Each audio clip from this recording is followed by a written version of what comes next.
네, 안녕하세요. 하이닥에 간다 아나운서 조아라입니다. 오늘도 조항주 교수님과 외상센터의 이모저모 알아보도록 하겠습니다. 이번 시간에는요, 이제 간단한 응급처치를 한번 배워보도록 할 텐데요. 네. 저희도 성숙한 시민으로서 이렇게 많은 분들을 살려낼 수 있잖아요. 그렇게 외상센터까지 가기까지 또 시간을 벌 수도 있고. 그런데요, 갑자기 쓰러진 환자가 응급처치를 해야 된다. 그럴 때 출혈로 많이 사망을 하시잖아요. 네. 출혈을 지혈을 할 때 어떻게 해야 될까요?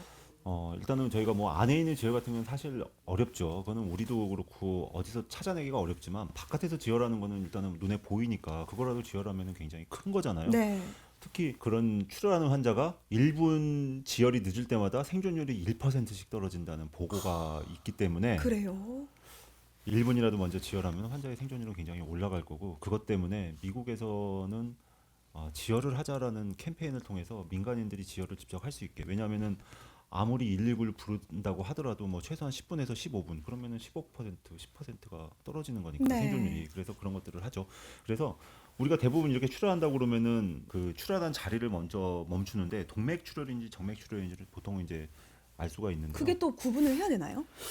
정맥 출혈 같은 경우에는 가벼운 압력으로도 멈추긴 멈춰요. 그 대신에 가만 놔두면 그냥 계속 나오니까 네. 무조건 누르긴 눌러야 되는데 정맥 출혈은 이렇게 약간 색깔이 좀 꺼먹고 네. 그다음에 이렇게 이런 식으로 계속 연속적으로 그냥 흐르는 거예요. 흐르는 쪽으로 계속 나오는데 그럴 경우에는 그 자리를 누르면은 보통은 멎고 네. 그다음에 동맥 같은 경우에는요 심장이 박동할 때마다 쫙 나와요. 네.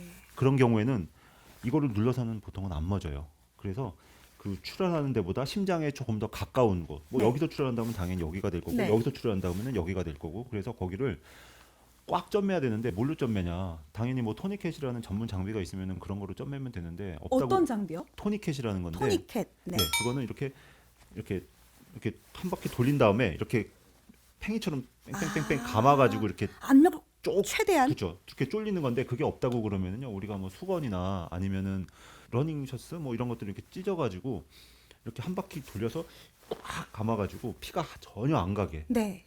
그러면 이제 어떤 사람들은 피가 전혀 안 가면은 팔이 죽지 않나요? 한 두세 시간까지는 괜찮습니다. 아, 두세 시간까지는 피가 안 돌아도 괜찮아요. 네, 근데 그 이후가 되면. 팔이 이제 피가 안 가면 팔이 썩을 수 있죠. 네. 근데 팔이 썩는 것보다는 일단은 목숨이 살아야 되는 거니까. 그러니까요. 그래서 이 상태를 하면은 사실 이렇게 묻고 나서 외상센터까지 이송하는데 최대 거리가 아마 1시간 정도, 1시간 이상 정도 거리는 없어요. 그래서 네. 외상센터 가면은 그 안에서 다시 한번 이런 전문적인 거를 통해서 지혈을 할 수 있기 때문에 일단은 여기까지 하고 병원 이송까지만 하면 환자는 살 거예요. 우선은 이렇게 사실은 동맥과 정맥을 구분해야 되는데 뿜어져 나오는 게 좀 문제네요. 그렇죠. 그래서 걸 때는 우리가 이렇게 지혈하지 말고 그 위를 위를 심장과 가까운 곳을 꽉.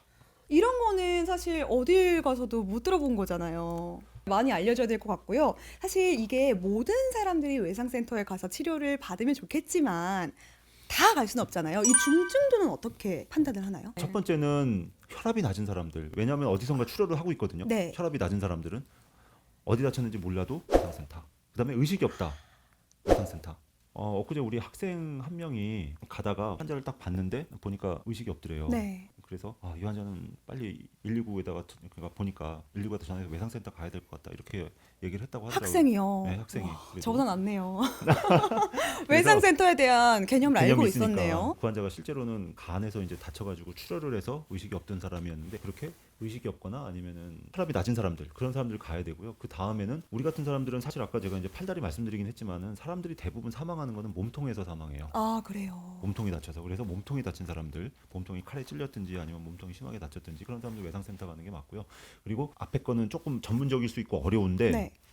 우리가 판단하기 쉬운 거는 높은 데서 떨어졌을 때 얼마나 높은 곳이냐 사실 6m라고 돼 있어요. 6m면 몇 층 정도예요? 3층이에요. 3층. 그래서 2층에서 떨어지면은 그래도 많이 다치고 3층에서 떨어지면은 굉장히 많이 다친다. 그러면은 3층에서 떨어졌는데 환자가 멀쩡한데 외상센터. 그래도 그래도. 3층에서 떨어지면은 확률적으로 굉장히 안쪽에서 출혈을 할 수 있고 아, 이렇게 해서 집에 갔다가 내부 그게 출혈 더 위험할 수도 있네요. 위험하죠. 안 보이니까. 왜냐하면 음모가 더 어렵잖아요. 실제로 대놓고 뭐 하는 것보다 음모가 네. 더 무섭잖아요. 그래서 만약에 그 사람은 안에서 출혈을 한다고 가정을 하면은 처음에는 아무것도 모르겠죠. 혈압도 정상이고 그러다가 계속 배 안쪽에서 출혈을 하다가 나중 되면은 갑자기 그렇게 될 수가 있기 때문에 네.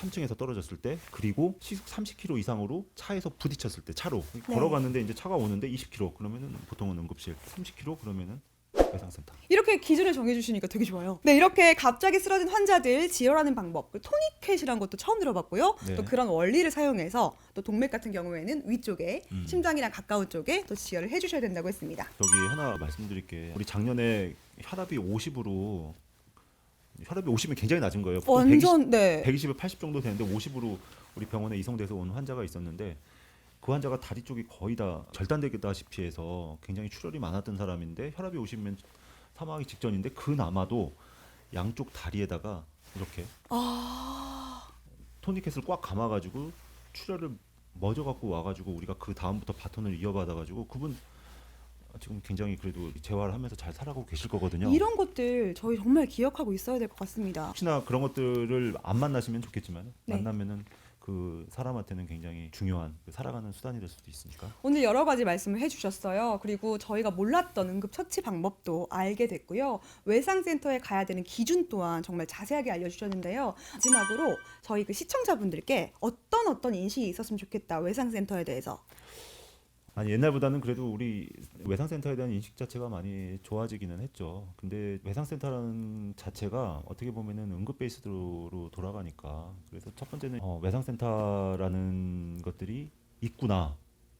그 다음에 그 사람들은 급하게 다친 사람들을 위해서 대기하고 있구나. 여기까지는 좀 아셨으면 좋겠고, 그래도 어느 정도 많이 다쳤을 경우에는 외상센터로 가는 게 맞다라고 했으면 좋겠어요. 왜냐하면은 소방에서 그런 경우도 있거든요. 만약에 1시간 되는 거리까지 막 열심히 그분들은 외상센터까지 가서 환자를 이렇게 잘 인계를 했는데, 그 다음에 그 환자는 100% 산다는 보장은 없잖아요. 많이 다쳤으니까 네. 외상센터로 갔고, 그러면은 그 보호자분들은 나중에 소방 그분한테 야 가까운 병원 10분이면은 가는데 왜 1시간 되는 데까지 가서 결과가 안 좋냐 이렇게 얘기할 수도 있어서, 이런 외상센터는 아무리 멀더라도 그 병원에 도착하면은 뭐 수술이든 아니면은 중환자실이든 그런 처치까지의 시간은 굉장히 빠르니까 네. 그런 것들을 좀 그 이해를 좀 해줬으면 좋겠다. 네, 최선을 다하고 계시고요. 저는요, 교수님의 눈에서 정말 반짝반짝거리는 보석을 본 것 음흠. 같아요. 정말로 많은 이야기들 하시고, 그리고 또 국가적으로도 좀 많이 지원이 됐으면 좋겠고, 많은 분들의 인식도 개선이 됐으면 좋겠습니다. 많이 바쁘시지만 이런 매체들을 통해서 많이 알려주시면 저희도 외상센터에 대해서 또 알게 되고, 알겠습니다. 네, 많은 지식들도 얻어갈 것 같습니다. 그리고 여러분, 의정부 성모병원의 조항주 교수님 검색하시면 기사들 많거든요.